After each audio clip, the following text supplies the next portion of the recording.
Halo, Assalamualaikum warahmatullahi wabarakatuh. Selamat pagi teman-teman yang ada di rumah. Atau jam berapa nih kalian nonton podcast ini? Jam siang, sore, atau malam nih? Kalau di sini sih jam berapa nih? Jam setengah 5 sore ya. Jadi selamat sore teman-teman. Perkenalkan, nama saya Muhammad Anugrah Gemilang atau yang biasanya sih dipanggil Gileng ya kalau di sekitar kampus ini. Eh, Pada hari ini kita kedatangan satu pembicara nih yang citranya sangat besar nih di kampus Universitas Muhammadiyah Semarang. Oke, perkenalkan ada presiden mahasiswa kita yaitu Mas Hanif, lebih dikenalnya. Mungkin Mas Hanif bisa perkenalan terlebih dahulu ya teman-teman ya. Baik, terima kasih Mas Gilang. Sebelumnya rekan-rekan selamat sore ya, karena waktu di sini sore ya, gitu. Jadi selamat sore teman-teman semua. Perkenalkan, nama saya Hanif Muhammad Ihsan. Di sini saya selaku Presiden Mahasiswa PMKM Unimus periode 2022-2023.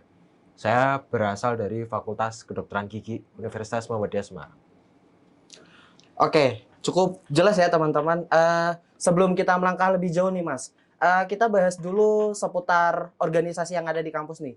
Mungkin awalnya kita akan membahas tentang asal muakal Mas Hanif ini bisa terjun ke organisasi ya Mas. Gimana nih Mas ceritanya? Oke, dari awal saya terjun organisasi, sebenarnya saya terjun dalam organisasi itu pada saat SMP.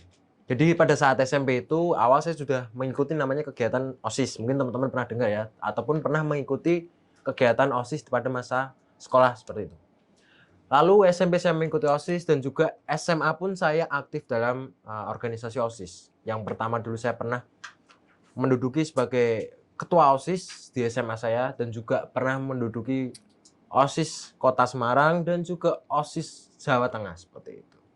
Jadi pada saat saya SMA, SMP pun saya sudah aktif dalam kegiatan organisasi seperti itu. Hingga saat ini SMA lulus dan saya masuk ke perkuliahan, saya masih dalam lingkup organisasi seperti itu sih. Oke, cukup menarik ya cerita dari Mas Hanif, asal muakal beliau ini terjun di dunia organisasi. Oke, teman-teman, kita masuk ke pembahasan kedua nih. Seputar yang dimana mahasiswa sekarang itu dia kan lebih apa ya Mas ya? Lebih pasif ya dalam organisasi atau lebih cenderung apatis gitu loh. Kalau teman-teman nggak tahu apatis itu adalah seputar bahasa medis ya teman-teman, karena Mas Hanif berasal dari FKG Fakultas Kedokteran Gigi dan saya dari Fakultas Ilmu Keperawatan dan Kesehatan. Jadi kita bicaranya rileks aja, biasa sehari-hari ya Mas ya, Oke. yang ada di sini. Oke, gimana tuh Mas untuk tanggapan Mas tentang mahasiswa yang lebih apatis ke organisasi? Oke, jadi kita diskusi santai aja sih teman-teman. Jadi terkait menyikapi bagaimana, kenapa generasi sekarang itu banyak mahasiswa yang bersikap apatis. Perlu teman-teman ketahui sih, lebih sinkron ataupun lebih banyak kenapa mahasiswa itu bersikap apatis itu muncul pada saat era COVID, Corona gitu. Ya, jadi kan mungkin di situ banyak kegiatan-kegiatan ataupun aktivitas yang diliburkan, di stop sama pemerintah. Jadi teman-teman itu tuh lebih banyak nge-game karena kita pernah dengar mungkin stay at home tuh. Nah, stay at home tuh kan jadi teman-teman bingung ngelakuin aktivitas mungkin dari bisnis online melalui HP, terus bisnis ataupun belajar sekolah pun juga pakai online kan, pakai Zoom, Betul, betul. Google Meet dan pay WhatsApp mungkin.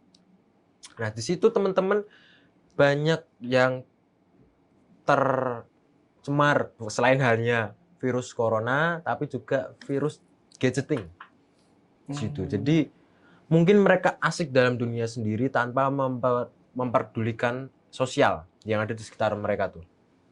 Jadi fungsi utama dari kenapa mahasiswa kok sangat pasif ya juga karena era dan perkembangan zaman, karena itu kita tidak bisa memungkiri ya.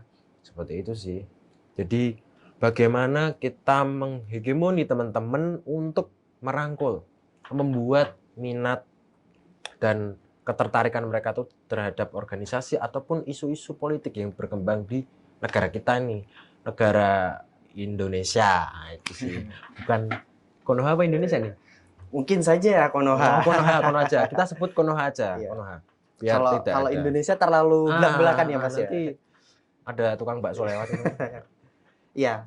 Oke, mungkin teman-teman gitu ya tanggapan dari Mas Hanif.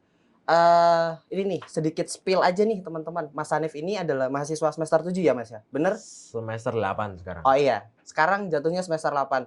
Nah, Mas Hanif kan sekarang udah semester 8 nih dengan kesibukan mahasiswa dan juga organisasi. Mungkin gimana nih cara Mas untuk membagi waktunya sebagai mahasiswa, sebagai presiden mahasiswa juga itu bagaimana Mas? Pertanyaan yang bagus yang disampaikan oleh Mas Gilang. Jadi mungkin saya sambil perkenalan dulu. Yang awal pada saat saya sebelum masuk kuliah tuh, saya mengikuti organisasi eksternal mahasiswa yang bisa disebut PMII, yaitu Pergerakan Mahasiswa Islam Indonesia. Lalu pada saat itu saya mulai masuk perkuliahan dan saya mengikuti kegiatan BEM. Saya aktif juga di BEM Fakultas Kedokteran Gigi yang saya berpendidikan di situ. Saya masuk dalam departemen advokasi dan juga saya aktif organisasi hingga sekarang. Jadi contohnya seperti ini. Mungkin teman-teman saya memberikan sedikit gambaran bagaimana teman-teman bisa memanajemen waktu itu dengan baik. Contoh nih, teman-teman awal kuliah pagi sampai sore, katakanlah biasanya kuliah sampai jam berapa? Tergantung sih Mas. Ada kalau offline tuh rata-rata sampai sore sih, jam 3, jam 4-an itu Oke. udah selesai. Jadi kita katakanlah Iya. sampai sore jam 5 lah ya. Karena saya sendiri itu kalau selesai praktikum itu rata-rata setengah 5, jam 5. Katakanlah setengah 5. Teman-teman bisa tuh pulang dari pagi sampai sore, pulang istirahat. Misalkan yang kos, pulang ke kos.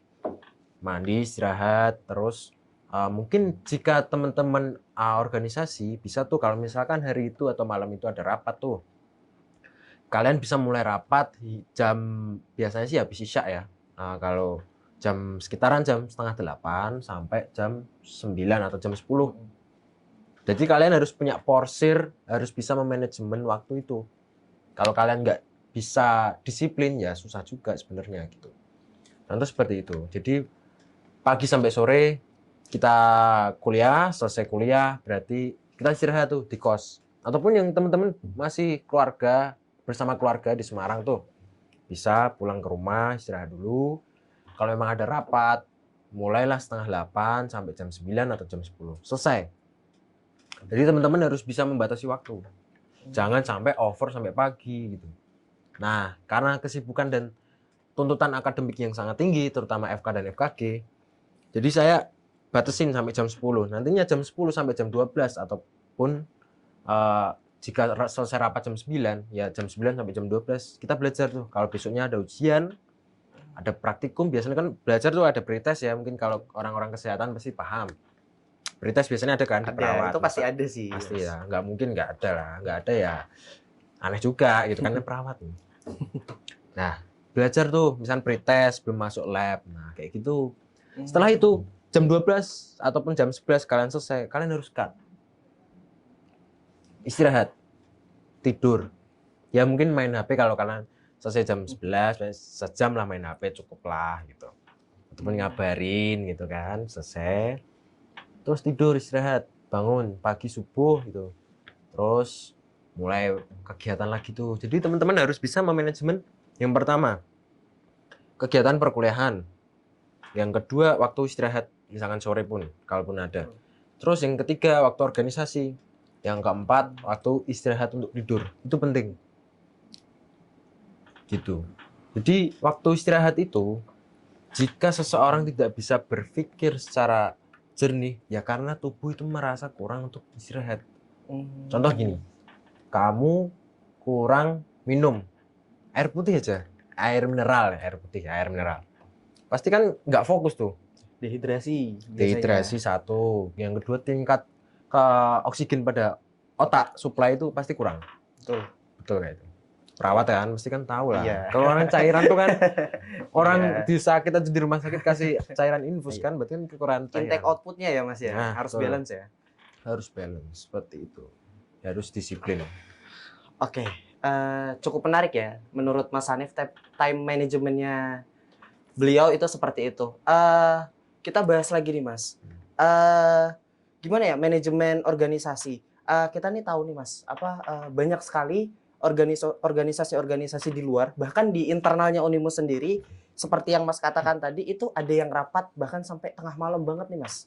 Nah, itu tanggapan Mas tuh gimana tuh untuk menyikapi hal-hal tersebut agar teman-teman, maksudnya begini, kita sering menemukan di TikTok, di YouTube itu banyak eh, orang-orang yang berkomentar bahwa organisasi yang cuma isinya rapat uang kas itu kan tidak membawa nasib baik kepada mahasiswa. Betul ya Mas ya? Betul. Oke, untuk membahas hal itu gimana nih tanggapannya Mas supaya para teman-teman juga nih dapat, semisal mereka ada rapat, mereka dapat outputnya juga, tidak hanya datang rapat terus pulangnya capek gitu Mas. Gimana tuh? Oke, jadi mungkin menyikapi bagaimana kita memanajemen waktu, terutama yang saya sampaikan tadi. Kenapa rapat diadakan pada malam-malam hari, sampai larut malam, mungkin hingga sampai pagi tuh beberapa. Itu yang harus kita perbaiki, kedisiplinan. Itu penting. Bukan berarti kita harus meninggikan suatu ego, tapi enggak. Karena itu untuk kembali ke diri pribadi juga. Satu, kenapa kita harus manajemen waktu? Kalau kamu manajemen waktu, kamu bisa tuh memporsir dan juga kamu bisa mendapatkan manfaat. Oh iya ya, bener ya, aku ikut organisasi, berarti kan aku bisa mengatur jadwalku, berarti aku bisa mengatur manajemen diri sendiri. Oke. Di situ kamu sudah dapat satu poin. Kalau kamu bisa mendapatkan, bisa melakukan hal tersebut. Nah, contoh kalau kamu rapat tuh sampai pagi, kan dapatnya capek. Iya sih. Mungkin paginya kamu kurang tidur dan juga nggak fokus. Ya kan? Nggak fokus itu kan akan mempengaruhi nanti akademikmu. Akademikmu kacau, kamu belajar, diajar dosen sama doktermu nggak fokus, kamu kena tegur. Nilai kamu turun. Nah, juga lagi organisasimu, waktu organisasi pasti akan kacau. Toh kamu misalkan harusnya sore, kamu ternyata capek pulang kuliah, kamu tidur dulu. Teman-teman kepanitiaannya sudah ready, yang mereka sudah manajemen waktu dengan baik, kesehatannya dengan baik. Mereka sudah standby, tapi kamu enggak. Nah, itu contoh yang memang harusnya dibenahi karena agar kegiatan organisasi tetap jalan, pendidikan kamu tetap jalan, terus kesehatan kamu juga terjaga, mungkin waktu quality time dengan keluarga terjaga. Kamu bisa tuh time management, kedisiplinan itu sangatlah penting. Jadi yang awal itu jika nantinya kamu akan terjun dalam organisasi, kamu harus bisa memanajemen waktumu dengan baik. Percuma, kasihan juga teman-teman tuh masuk organisasi tapi mereka nggak mendapatkan feedback ataupun manfaat. Ya buat apa kuliah? Masuk tadi? Apa? Yang kuliah tadi, yang organisasi masuk, kas rapat, Iya. kas itulah. Kas rapat terus kita pulang dapat capeknya doang, dapat tekornya doang gitu. Uang habis, capek iya, sakit mungkin bonusnya. Nggak dapat feedback lagi. Nggak dapat feedback lagi tuh. Kalian sendiri yang rugi gitu. Kalau kalian bisa memanajemen waktu kalian dengan baik, pasti kalian juga akan mendapatkan feedback. Entah bagaimana saat kalian teman-teman menjalankan organisasi ataupun kegiatan, berkomunikasi dengan relasi ataupun bertemu dengan banyak orang, menjalin komunikasi itu kan juga sangatlah penting gitu. Jadi teman-teman bisa tahu, oh seperti ini, nah seperti ini. Kalau kamu melewatkan hal seperti itu, pastikan itu adalah kesempatan yang belum tentu teman-temanmu yang nggak ikut organisasi mendapatkan. Nah, seperti itu. Jadi jangan sampai time managementmu dalam organisasi itu ataupun dalam keseharian itu berantakan. Oke, kita berbicara soal fokus ya Mas. Mungkin kita minum dulu nih, biar kita makin fokus. Karena sudah sore. Oh iya, sekitar info guys, kita tidak di endorse. Oke, kita minum dulu.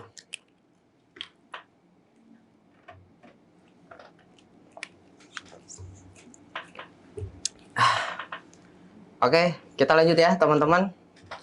Oh iya, kita membahas tentang manajemen organisasi nih. Mas Hanif kan sebagai presiden mahasiswa di Universitas Muhammadiyah Semarang nih, di BMKM Unimus sendiri.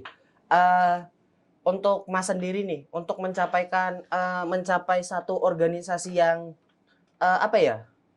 memberikan feedback kepada anggotanya itu gimana Mas? Untuk Mas sendiri tanggapannya? Oke. Jadi terkait bagaimana kita bisa memberikan feedback untuk anggotanya ataupun seluruh masyarakat yang ataupun mahasiswa ya, kita bisa sebut mahasiswa kan, karena kita mahasiswa kan masyarakat. Iya. Ya. Jadi kita harus bisa memplotkan dengan baik. Ya gitu loh tadi. Contohnya nih, kita pelatihan, mungkin teman-teman yang ikut organisasi juga pengen belajar namanya public speaking, karena mungkin mereka dalam public speaking mungkin teman-teman belum merasakan. Pada saat teman-teman presentasi terhadap dosen ataupun dokter, teman-teman itu kan butuh presentasi. Bagaimana belajar? Kalian sama dosen ataupun sama dokter nggak dapatkan itu. Kalian harus belajar sendiri, cari pengalaman sendiri. Betul. Bagaimana? Ikut organisasi, pelatihan, dan lain sebagainya. Contoh nih, kita mengadakan pelatihan-pelatihan ataupun workshop terkait yang menunjang skill mahasiswa untuk bermanfaat pada saat mereka masuk dunia kerja. Relasi juga. Nah, jadi tidak hanya teman-teman masuk bayar kas, rapat, capek, sakit, nggak dapat manfaat. Kita juga harus memfasilitasi tuh. Teman-teman butuhnya apa, kita usahakan semaksimal mungkin juga. Terus bagaimana teman-teman mengolah, kita mengajarkan juga manajemen lagi. Yang awal itu manajemen pada diri sendiri dulu. Jadi kita memberikan ilmu, pengalaman, begini loh caranya. Kita rangkul teman-teman untuk bisa mengikuti dan juga memberikan contoh dan kegiatan yang memang sudah dicontohkan ke mahasiswa itu untuk memanajemen waktu dengan baik, organisasinya akan berjalan, akademiknya nggak ketinggalan. Terus juga contoh yang suka tentang kesehatan ataupun suka tentang dunia rescue ataupun bisa disebut relawan ya. Relawan nih, contoh nih. Mungkin teman-teman banyak tuh, terutama yang kesehatan ataupun non kesehatan yang suka tentang bantu relawan-relawan, tim SAR. Bagaimana teman-teman bisa mendapatkan itu? Apakah kalian dikasih dengan fakultas ataupun dengan prodi dosen kalian, dokter kalian? Ataupun bagaimana kalian bisa mendapatkan itu? Ikut organisasi. Jadi teman-teman, kita mengadakan pelatihan dan lain sebagainya untuk teman-teman. Contohnya sewaktu-waktu teman-teman bisa menolong ataupun pertolongan pertama pada bencana ya. Bencana ya, kita bahas bencana. Bagaimana mengobati ataupun membantu yang terkena bencana, contoh ketiban bangunan rumah tuh, gempa ya, contoh gempa ketiban. Nah, bagaimana kita cara mengangkat kaki ataupun bagaimana kita menggotong, nah itu teman-teman nggak bisa mendapatkan dalam fakultas mungkin ataupun dalam perkuliahan. Jadi teman-teman harus mengikuti pelatihan ataupun organisasi yang menaungi itu. Bagaimana kalian bisa mengikuti? Dah tujuan dari sesosok seorang pemimpin itu memfasilitasi kebutuhan. Contohnya Pak Gubernur, Pak Ganjar ataupun Pak Jokowi sebagai presiden juga memfasilitasi itu keperluan tiap provinsinya. Terus Pak Gubernur memenuhi kebutuhan tiap-tiap kotanya, mereka butuh bantuan ini, perbaikan jalan, dan istilahnya sebisa mungkin, semaksimal mungkin memfasilitasi dan juga memberikan kesejahteraan. Kesejahteraan. Mungkin contoh nih, mungkin kamu pernah dengar beasiswa. Ya, itu tuh. Pernah sering tuh. Banyak sekali tuh, Mas. Beasiswa. Bagaimana teman-teman tuh? Mungkin dari fakultas ataupun prodi tidak ada jawabannya. Kita naik tuh ke BEM, organisasi yang menaungi. Kita akan memfasilitasi teman-teman aksesnya bagaimana, persyaratannya bagaimana. Yang mungkin teman-teman nggak bisa didapatkan. Itu kalian bisa dapatkan dalam organisasi. Kalian tahu informasi, tahu bagaimana alur dan prosedurnya, seperti itu. Jadi banyak manfaatnya yang mungkin teman-teman belum sadari cara dari mengikuti organisasi. Oke. Gitu. Pembahasan kita hari ini cukup menarik ya Mas ya. Mulai dari kita belajar tentang manajemen diri, manajemen waktu, dan juga manajemen organisasi. Mungkin Mas Hanif ini bisa kita jadikan contoh ya teman-teman. Bisa dijadikan inspirasi juga buat teman-teman yang sekiranya mau ikut organisasi, tapi teman-teman itu masih takut. Mulai dari kuliahnya keteteran, tugasnya menumpuk, dan segala macamnya. Nah, justru dari itu kita mengundang nih teman-teman yang emang udah berpengalaman. Contohnya nih Mas Hanif yang sekarang jadi presiden mahasiswa. Mungkin sampai di situ saja ya Mas ya. Sampai di sini pembahasan kita pada sore hari ini. Terima kasih Mas. Jabat tangan dulu. Oke. Terima kasih dari Mas Hanif. Sampai jumpa teman-teman. Saya tutup. Wabillahi taufiq walhidayah. Waridho walinayah. Wassalamualaikum warahmatullahi wabarakatuh. Waalaikumsalam.